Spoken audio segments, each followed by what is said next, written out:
Come ristrutturare una casa vecchia. In questo video ci occuperemo del prospetto di questa casa. Iniziamo! La casa si trova in Sicilia, nella meravigliosa città di Catania.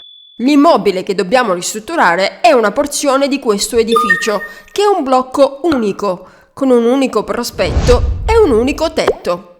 Il nostro appartamento si trova all'inizio del caseggiato. La casa è su 2 livelli, un piano seminterrato e un piano terra. La copertura è un tetto. Dal prospetto su strada si affaccia il solo piano terra. Ecco la pianta del piano terra. Dalla strada si entra nella casa e si arriva in giardino. In giardino c'è una scala che porta al seminterrato. Ecco la pianta del seminterrato. Sul giardino, dunque, si affacciano entrambi i piani, mentre sulla strada solo uno. Questa è una sezione dell'appartamento. Notiamo che il seminterrato è alto solo 2,40 m, mentre il piano terra ha delle volte a padiglione, il cui punto più alto arriva a 5 metri. Il tetto, che è nascosto dalle volte, è alto invece ben 7 metri. Il piano terra è abbastanza alto. Il proprietario ha quindi deciso di sfruttare questa altezza aggiungendo un altro piano. Inseriamo dunque in sezione il primo piano.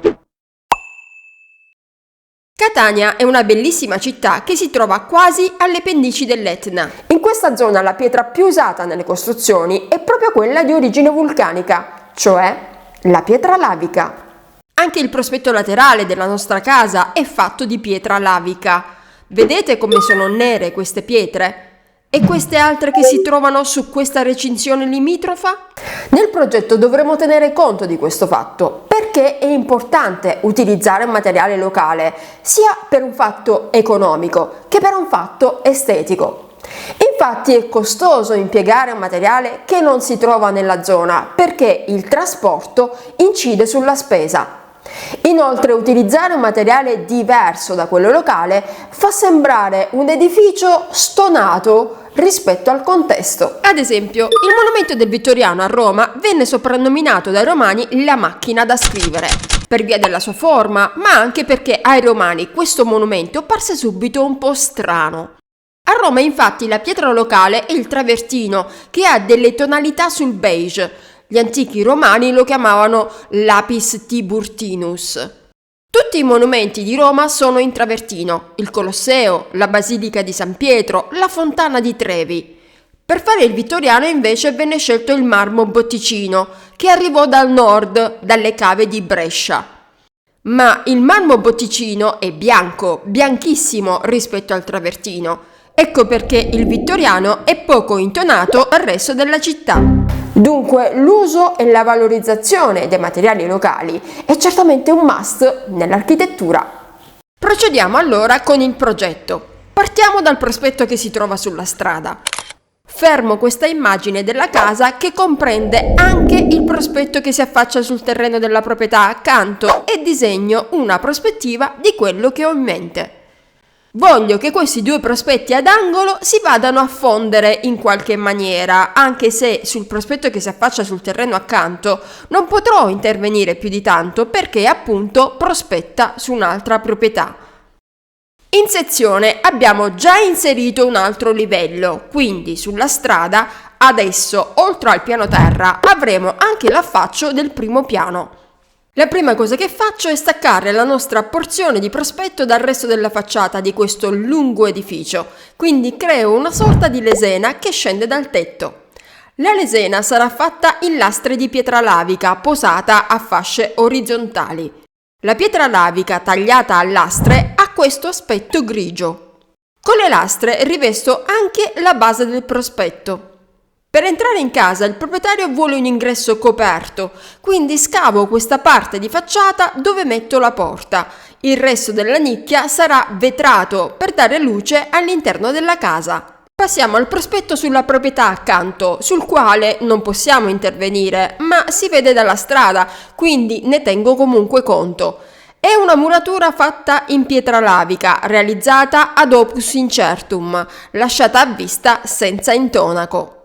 Ora torno sul mio prospetto principale e per amalgamare o rendere omogenee queste due facciate ad angolo scorteccio questa zona di prospetto, cioè tolgo l'intonaco che si trova qui davanti e rendo visibile la muratura in pietra. Per illuminare il primo piano che abbiamo creato faccio una finestra a nastro che corre su quasi tutta la facciata.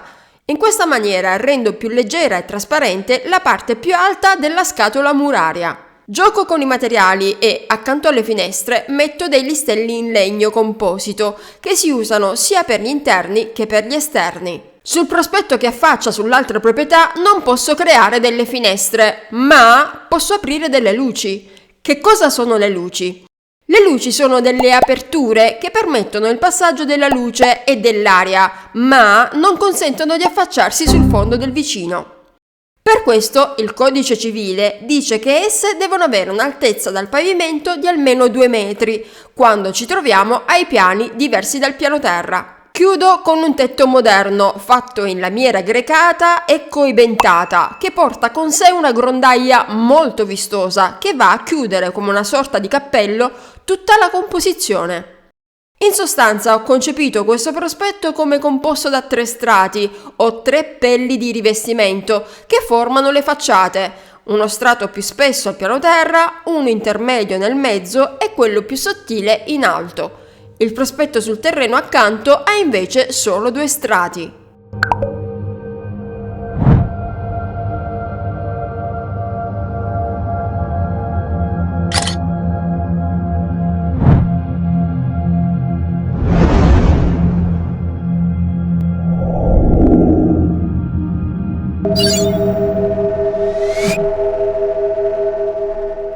Se avete bisogno di un progetto per la vostra casa, potete inviare pianta e foto attraverso il nostro sito architettodigitale.it. Passiamo al prospetto sul giardino. Come già visto sia in sezione che sul prospetto anteriore, abbiamo aggiunto un nuovo piano alla casa.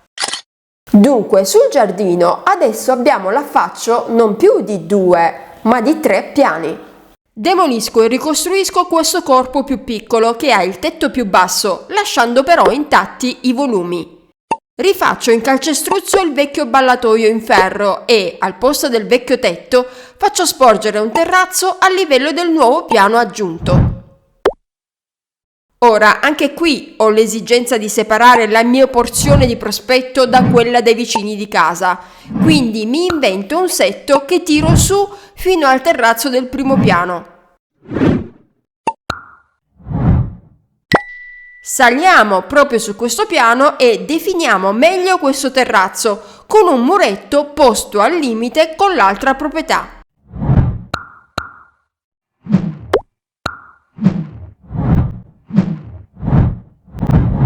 Ora penso alle aperture.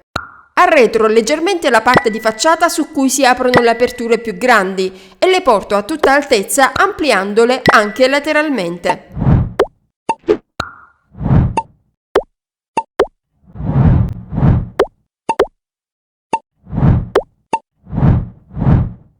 Ripeto la stessa cosa al piano seminterrato, dove ho arretrato sullo stesso filo la parte finestrata e anche qui la rendo completamente vetrata. In questo punto all'interno faremo un bel bagno grande, così che posso permettermi anche qui una finestra a tutta altezza che ripeteremo al seminterrato. Infine definiamo meglio il tutto con un render.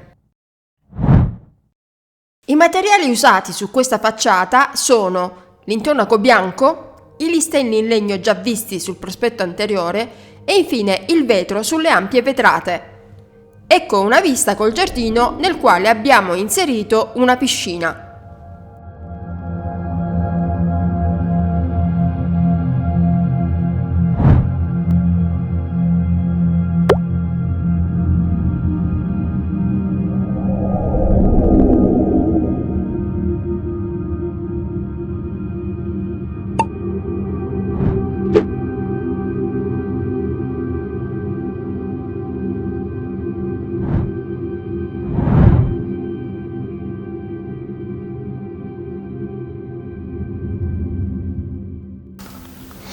tutto per questo video, mi aspetto ora che voi mi diciate che cosa ne pensate. Mi raccomando, commentate qui sotto. Grazie e alla prossima!